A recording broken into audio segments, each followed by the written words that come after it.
মুছলমান মানুহখিনিয়ে গোটেই অসম ল'বই, আমিও ল'ব নিদিওঁ, হৈ গ'ল, আমিও ল'ব নিদিওঁ। আপোনালোকে আজি হাউচত ক'লে যে আমি ল'মেই, আৰু মই কৈছো আপোনালোকক আমি ল'ব নিদিওঁ, বাছ।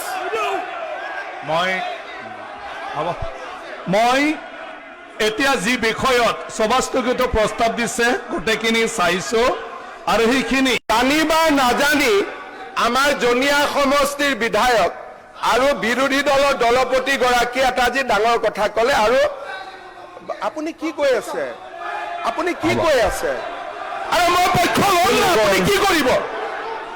মই পক্ষ ল'মেই, বাছ বাছ, মই পক্ষ ল'মেই। প্লিজ প্লিজ যি কৰে কৰক না, মই ল'মেই, ক'ব দিয়কচোন, মই ল'মেই, নাই ক'ব মই পক্ষ ল'মেই। আৰু কি লাগে এতিয়া?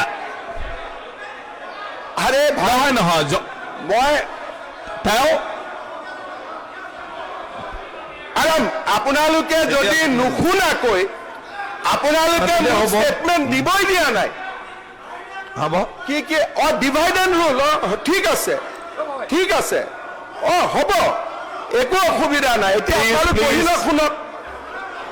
আচ্ছা, আজি আপোনালোকে কি ক'লে যে আজি আপোনালোকে কি ক'লে?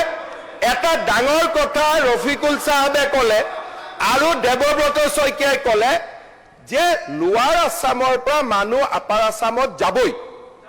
হাৰি কিয় যাব কওকচোন? নহয় কিয় যাব, কিয় যাব, নহয় কিয় যাব, কিয় যাব আপোনালোকে কওক?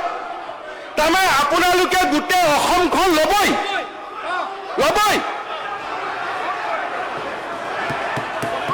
তাৰমানে আপোনালোকে মিয়া মুছলমান মানুহখিনিয়ে গোটেই অসম ল'বই, আমিও ল'ব নিদিওঁ, হৈ গ'ল, আমিও ল'ব নিদিওঁ।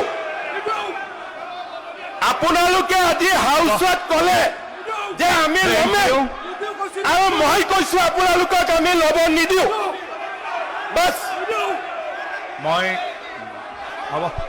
মই মিয়া মুছলমান মানুহখিনিয়ে গোটেই অসম ল'বই, আমিও ল'ব নিদিওঁ, হৈ গ'ল, আমিও ল'ব নিদিওঁ। আপোনালোকে আজি হাউচত ক'লে যে আমি ল'মেই, আৰু মই কৈছো আপোনালোকক আমি ল'ব নিদিওঁ, বাছ। মই এতিয়া যি বিষয়ত সভাস্থগিত প্ৰস্তাৱ দিছে গোটেইখিনি চাইছো, আৰু সেইখিনি